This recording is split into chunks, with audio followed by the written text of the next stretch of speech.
lectores, bienvenidos a un video más. Esto es Laylee Coffee and Books, yo soy Laylee y vamos a seguir leyendo esto. Creo que ya vamos por la 6 o la 7ª sesión de lectura. Vamos ya aquí a la mitad. Si la vez pasada no registraste tu lectura en tu Goodreads o donde sea que la registras, te quedaste en la página 88 y hoy vamos a partir a raíz de ahí. Si es la primera vez que te topas con uno de mis videos leyendo este libro en específico, puedes ir a la carpetita de leemos libros completos y ahí vas a encontrar toda la lectura que hemos hecho. Recuerda que esto es como si fueras a la casa de una amiga a que te lea en voz alta. Entonces vamos a comenzar. El vampiro de los orgasmos, así dice, se los juro por Dios. Cada país ha contado con su vampiro más famoso, y en Italia este mérito se lo llevó indudablemente el terrible Vincent Bersani, el vampiro de los orgasmos. Sus horribles crímenes fueron llevados a cabo en tierras italianas durante los movidos años 1867 al 71. Se trataba de un individuo extraño, aunque cuando lo apresaron los forenses que lo examinaron aseguraron que no tenía características psicóticas graves. La característica principal de sus asesinatos era siempre la misma. Agarraba con sus fuertes manos a las víctimas por el cuello, las ahogaba al tiempo que les infligía heridas con sus afilados dientes y seguidamente bebía su sangre caliente, lo que le llevaba al orgasmo. Bersani fue acusado solamente de 2 asesinatos, aunque actualmente se supone que cometió algunos más, varios asaltos vampíricos y diversos intentos de asesinato, siempre a mordiscos.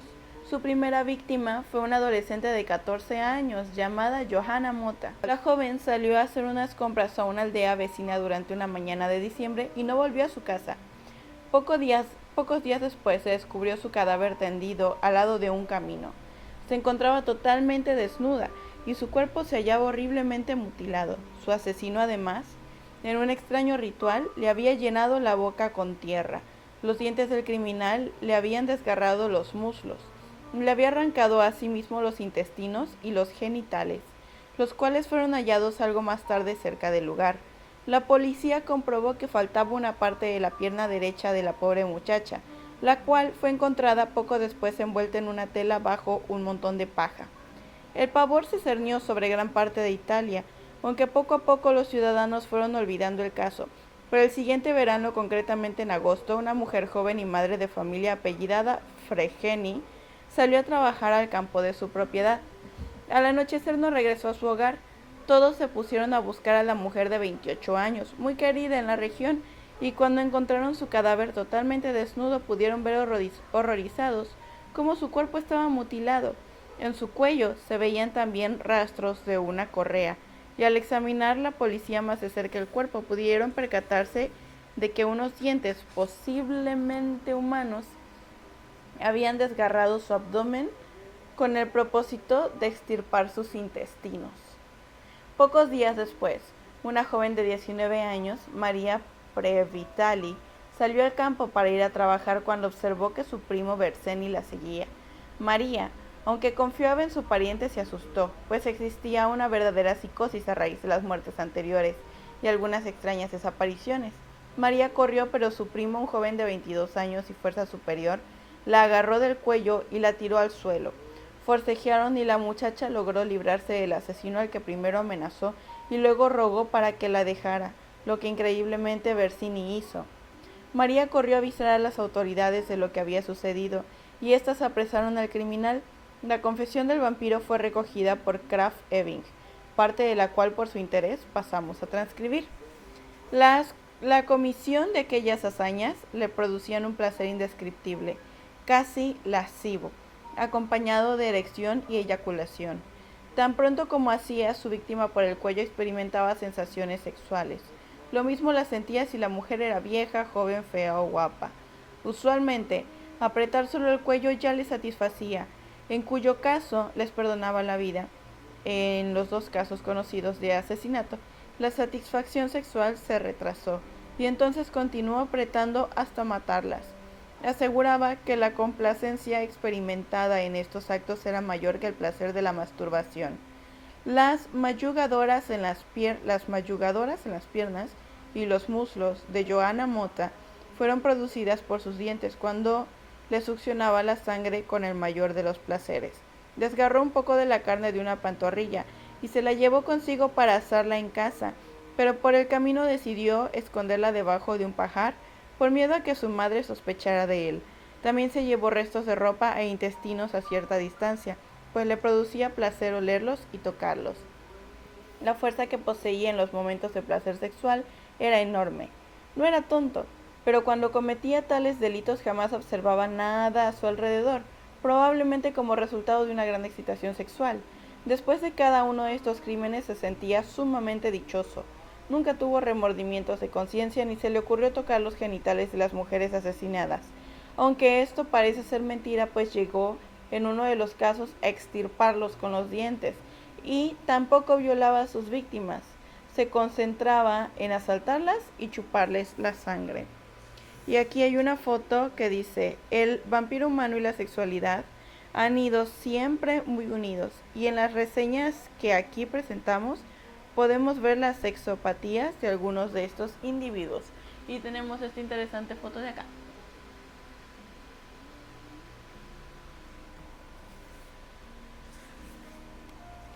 Cuando se le sentenció a cadena perpetua, Berseni aceptó tranquilamente el veredicto y aseguró que si algún día volvía a salir a la calle, volvería a hacer lo mismo con las mujeres que encontrara.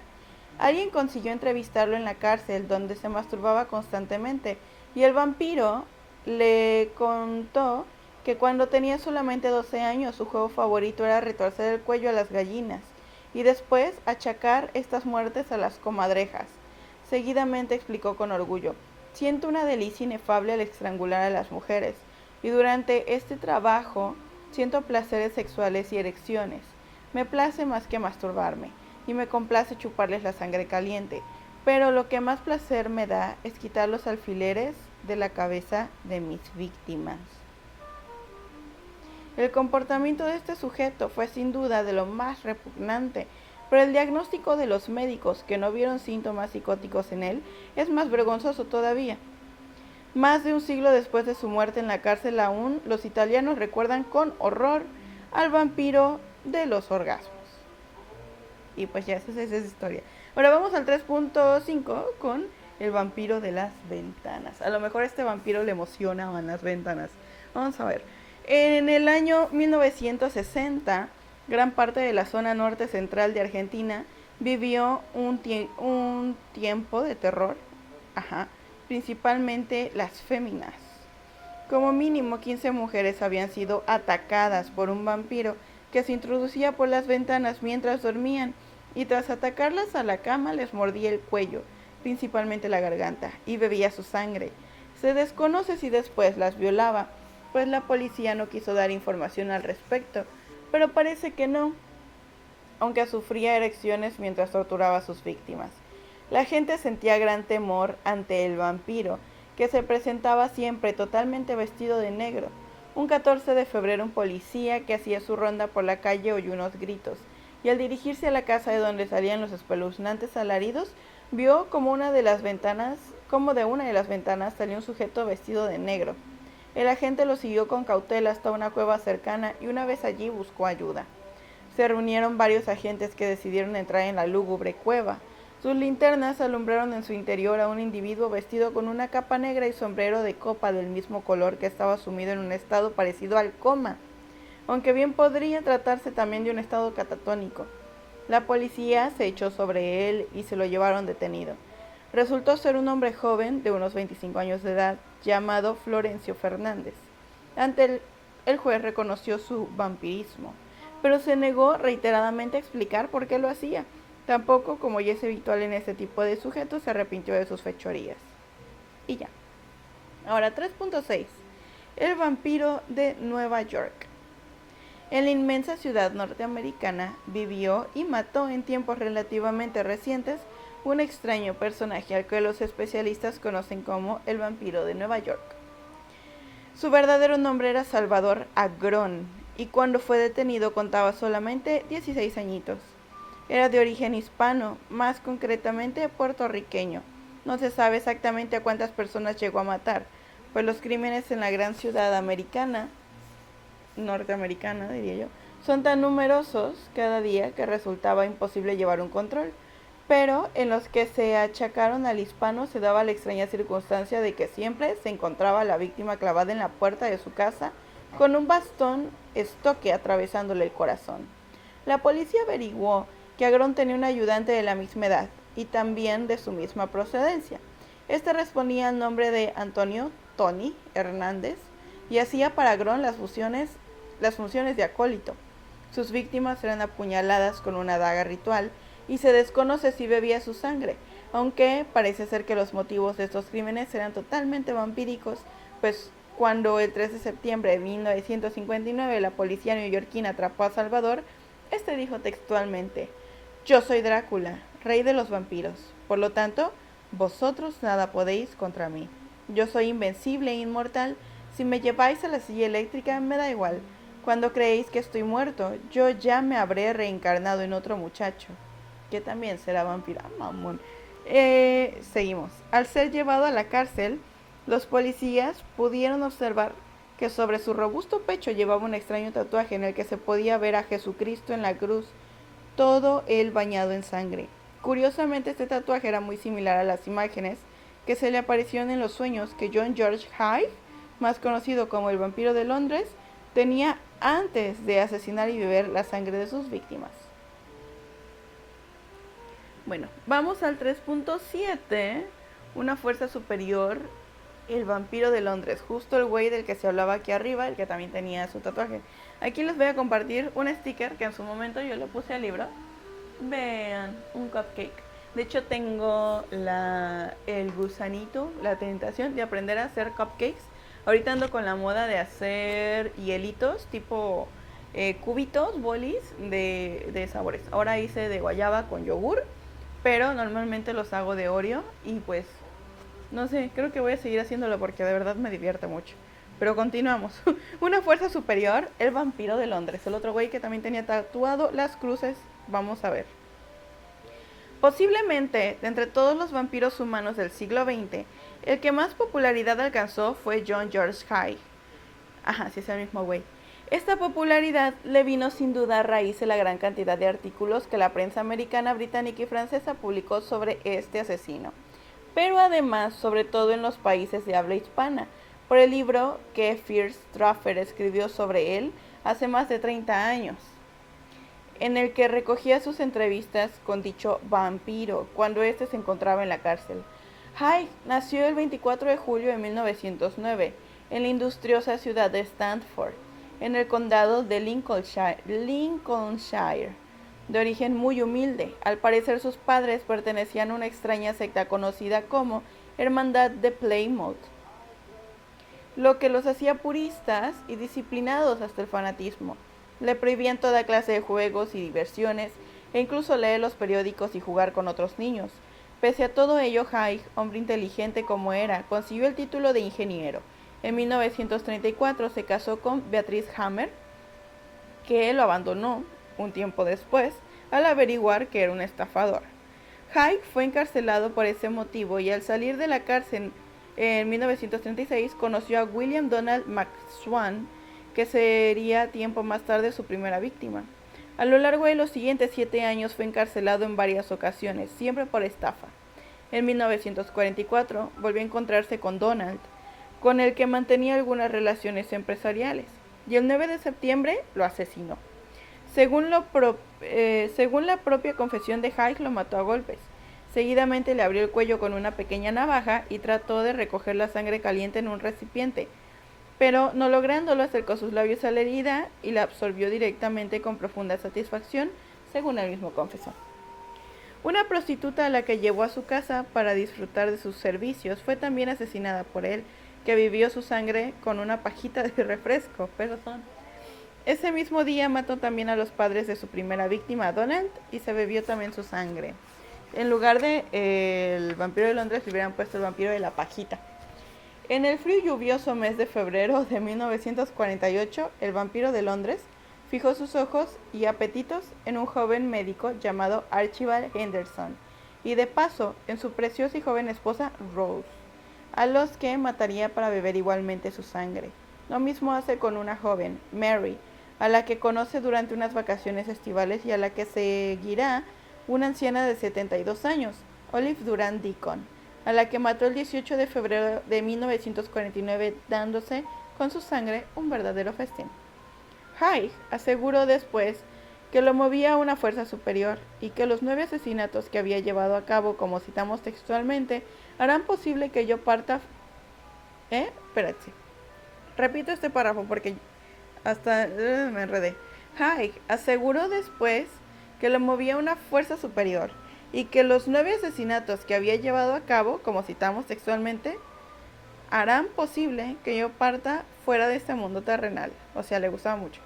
Apresado por la policía, fue juzgado y mientras se desarrollaba el juicio, como siempre aseguraría después, se había aburrido terriblemente. Durante el proceso, el vampiro de la pajita, o el vampiro de Londres, declaró: yo tenía 15 años, era un adolescente que llevaba una vida solitaria y por añadidura, educado por unos padres fanáticos y obsesionados con el temor del infierno. A veces tenía pesadillas, y en estas veía un bosque cubierto de cruces hasta donde se perdía la vista, y de todas las cruces resumaba sangre. Era como si tuviera un destino que cumplir. Cada vez que mataba a una víctima le hacía una incisión en la garganta y bebía su sangre. Ok, vamos a la mitad. Estoy viendo que sí necesito lentes. Sí tengo, pero hace mucho que se les hizo la graduación y pues ya no veo igual con o sin los lentes. Y no porque vea bien, sino porque ya necesito más, o sea, igual hago así. Entonces necesito cambiarles la graduación. Y aparte vi un armazón que me gustó, que es como en forma de corazón, como mis aretes. Y pues a ver si me los consigo, porque sí estoy leyendo así. Ok, seguimos. También reconoció que ya de pequeño, con apenas 10 años, y tras cortarse en la mano en un pequeño accidente doméstico y chupar su propia sangre, descubrió su pasión por el vital líquido. Y hay una nota a pie de página que dice: sus últimas confesiones, su opinión sobre el vampirismo y sus experiencias personales, así como los más horribles detalles de sus 9 asesinatos, fueron recogidos en el libro, anoten, Los vampiros y sus leyendas, publicado en España por Producciones Editoriales, Barcelona 1973, o sea, 1973. Regreso. Después, ya adolescente, mientras besaba a una amiga en la boca, le mordió los labios y bebió con placer unas pocas gotas de sangre. ¡Qué miedo! Terminado el juicio, el vampiro fue condenado a ser colgado del cuello hasta morir. Ok, aquí hay 2 imágenes, les voy a leer las notas de las imágenes y me estoy viendo a mí en lugar de ver a la camarita. Aquí hay 2 imágenes y les leo lo que dice y ahorita se las enseño. La de este lado dice: John George Haig, más conocido como el vampiro de Londres, asistió sonriente a todas las sesiones del juicio en que le condenaron por haber asesinado y vampirizado a diversas personas de diferentes edades. Y la otra, que es como un póster que está muy bonito. Es el póster de... Ok, dice: Fritz Straffer publicó un libro en la década de los 60 en lo que recogía las últimas y terribles confesiones del vampiro de Londres. Este libro hay que buscarlo, chicos. ¿Enseño las imágenes?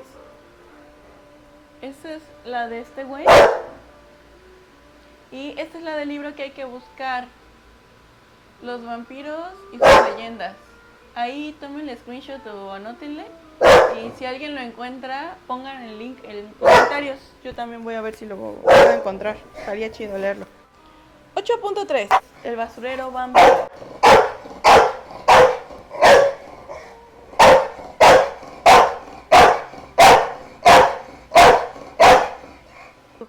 Tuve que cortar porque aquí la señorita tenía cosas que comunicarme. Ok. 3.8. El basurero vampiro. El nombre de este sujeto era Stanislao Mozieliewski y su profesión, de lo menos sospechoso, era un basurero municipal. Actuaba en la industrial población polaca de Lodz, más concretamente en el humilde suburbio de Galkowiu, y fue acusado de la muerte y violación de 7 mujeres, a las que después de morder profundamente el cuello, succionó ávidamente la sangre. Este güey, porque no voy a pronunciar su apellido otra vez, inició sus asesinatos en el verano de 1952, Siempre iba vestido con un sombrero de alas anchas y traje y máscara de color negro. Además de matar a las víctimas y violarlas, les pasaba antes de morir un hilo eléctrico alrededor del cuello, y ese detalle fue precisamente lo que le llevó ante la justicia, pues en uno de sus asesinatos, concretamente el de la dueña de la sencilla casa de huéspedes en la que habitaba en 1967, se dejó olvidado el hilo que le servía de arma en el bolsillo de su chaqueta. Un día, la hija de la fallecida dueña del establecimiento, que aún se encontraba traumatizada tras la violación y muerte de su mamá, se dirigió a limpiar la pequeña habitación donde vivía dicho individuo, y cuál no sería su sorpresa al observar que allí, justo delante de sus ojos, se encontraba el hilo eléctrico que muy posiblemente había servido para acabar con su mamá. Inmediatamente llamó a la policía, que registró el cuarto hallando muchos recortes de prensa en los que se recogían los diferentes asesinatos que este güey había realizado y que al parecer el vampiro basurero coleccionaba. Uy, si la vieran ahí acostada toda preciosa, es la tosa ella. Continúa. Durante el juicio, aquel individuo confesó sin demasiados remordimientos haber violado y matado a 7 mujeres, intentado matar a 7 más.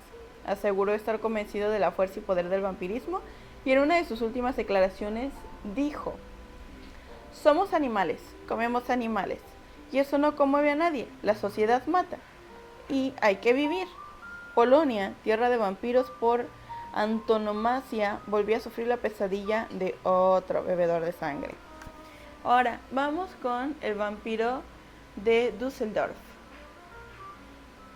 Lo que aquí me pregunto es por qué le pusieron el basurero vampiro y no el hilo vampiro. Algo así.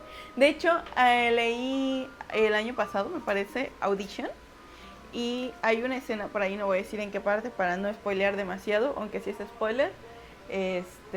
Hay un personaje que creo que ocupa algo similar como un hilo eléctrico o algo así cuando inflige daño a los demás. Les tengo que enseñar. Bueno, este es mi pequeño estudio. Vean eso, Dios bendito. Ella es la que ladra cuando estoy leyendo. Es ella, vean nada más, con ventilador y todo. Dios santo. ¡Qué gusto! ¡Ay, Dios! ¡Qué rico ser perro! Bueno, ya. Vamos a seguirle. ¡Ah, mi arete! ¿Vieron eso? Se me cayó mi arete. ¿Qué salió? Ahí va a ladrar de nuevo, van a ver. Nah, ya se acurrucó ya. Si de chingas madre. No voy a ladrar. Ahí está. Estos aretes me gustan mucho. Por hecho, por eso que me acaba de pasar, casi nunca me los pongo. El vampiro de iba a ladrar. De Düsseldorf. Lo más sorprendente en referencia al personaje de Peter Kürten, nacido en 1883 y en una familia muy numerosa de 3 hermanos, y también conocido como el vampiro de Düsseldorf, es sin duda su afición al paseo nocturno que tanto le deleitaba, y en algunas prácticas que llevaban a la asociación del vampiro con el hombre lobo de la vieja tradición, la mayor satisfacción de la cual gozaba Kürten era recibir en su boca de forma directa la sangre caliente de las heridas de sus víctimas. Fuera como fuera, Kürten era un hombre extraño, su indumentaria era correcta, llevaba gafas de concha y lucía un pequeño y característico bigote. Aún así, cometió 19 asesinatos, asumiendo así a la industriosa ciudad de Düsseldorf,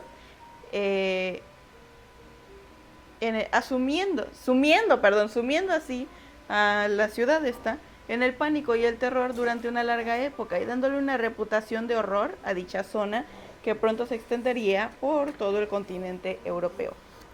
Kürten sufría de una misteriosa patología hematológica, necesidad de beber sangre con raíces puramente sexuales, de tal modo que mientras estrangulaba, violaba y cortaba cruelmente la garganta de sus víctimas, les sobrevenían violentos orgasmos.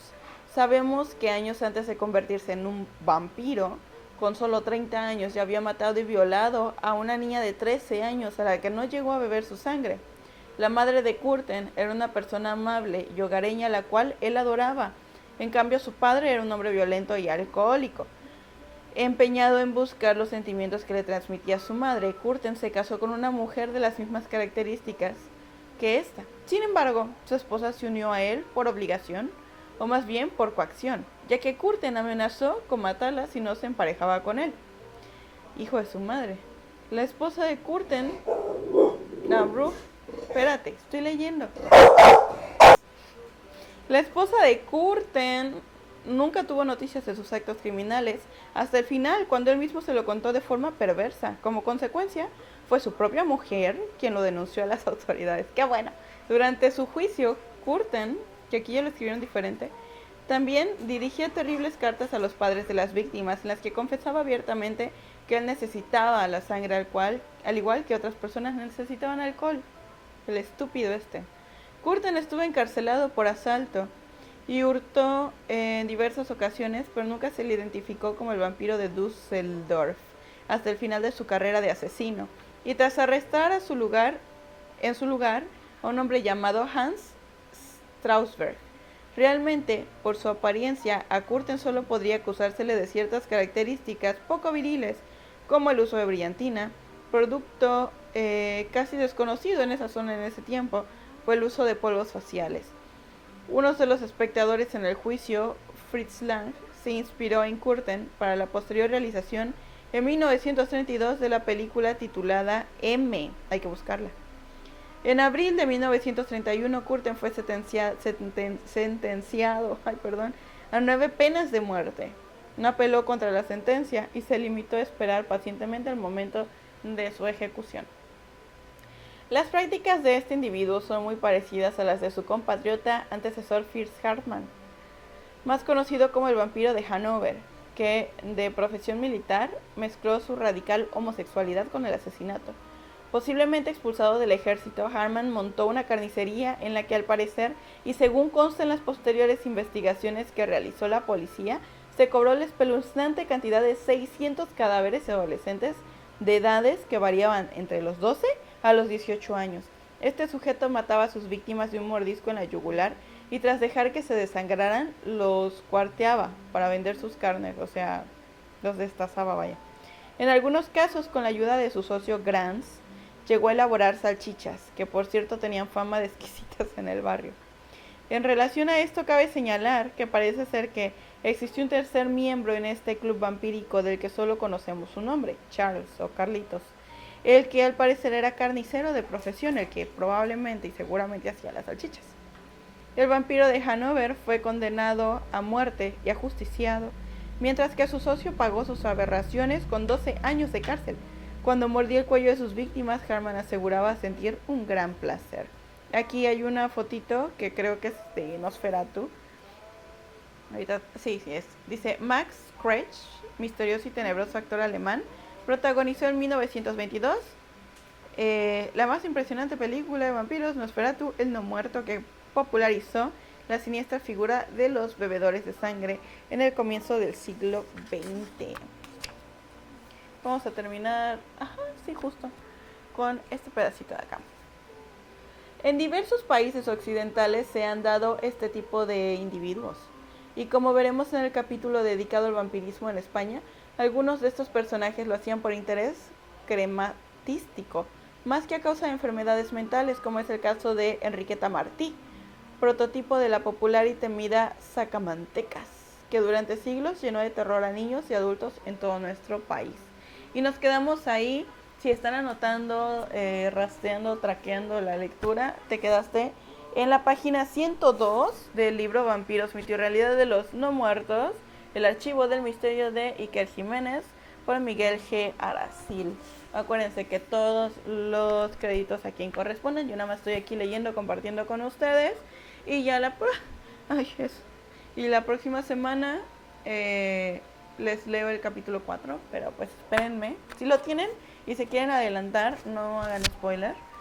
Este libro lo encontré en esas mesitas que te venden libros usados. Me encanta cazar libros en esas vendimias de libros usados, de libros viejos, de editoriales pues no tan conocidas y así. Me encanta, y lo saqué de ahí. De hecho, también por eso salió mi emprendimiento de venta de libros en el Witch Art. Lo pueden encontrar en Instagram. Les voy a poner por aquí el scan.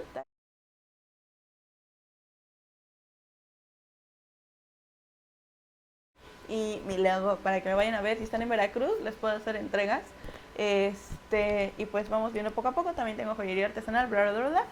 Y bueno, se los pongo aquí. Los quiero mucho. No es cierto, sí sé qué más decirles, algo que les quería decir. Ven que estoy leyendo El sirviente de los huesos de Anne Rice.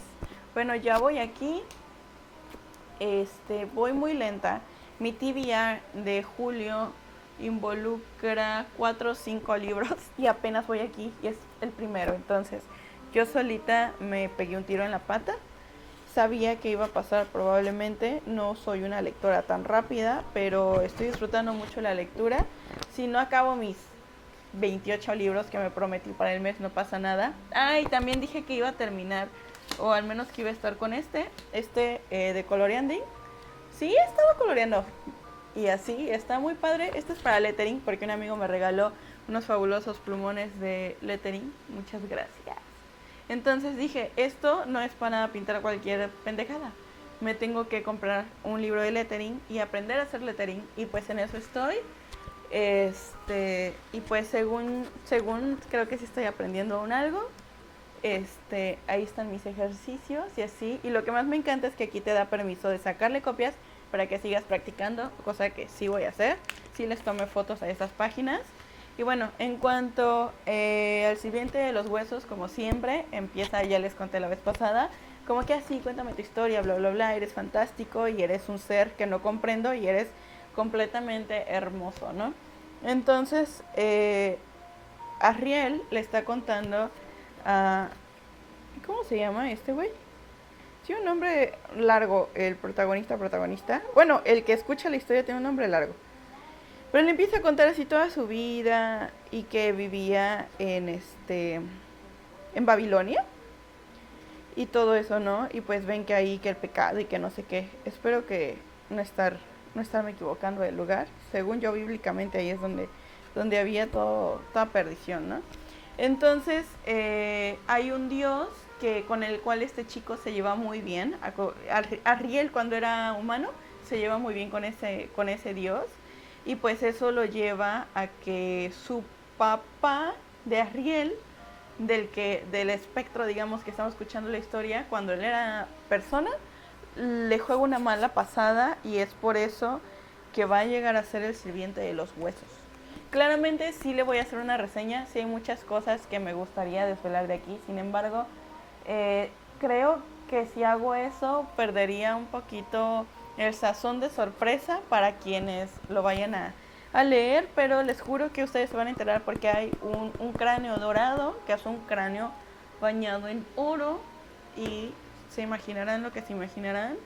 Se los recomiendo, apenas voy aquí y ya se los puedo recomendar. Y sí le quiero hacer una reseña. Lo que sí es que voy a procurar a lo mejor hacer reseñas un poquito más cortas y menos detalladas para que ustedes también disfruten el factor sorpresa de las historias. Me encanta detallar las reseñas porque siento que comparto y les digo todo y es algo que necesito hacer para sacarlo de mi alma. Sin embargo, comprendo que muchos no quieren, pues a lo mejor saben los spoilers, ¿no? Entonces, ya sea que me aviente yo una reseña corta con otras reseñas cortas, si es que acabo otro de esos libros y sea nada así como que embarrada y te recomiendo esto y aparte haga yo la reseña larga, todavía no lo decido. Si alguien tiene algún comentario al respecto, lo agradezco, los leeré. Y bueno, los quiero mucho, que pasen una gran semana y seguimos la siguiente semana leyendo. Bye bye.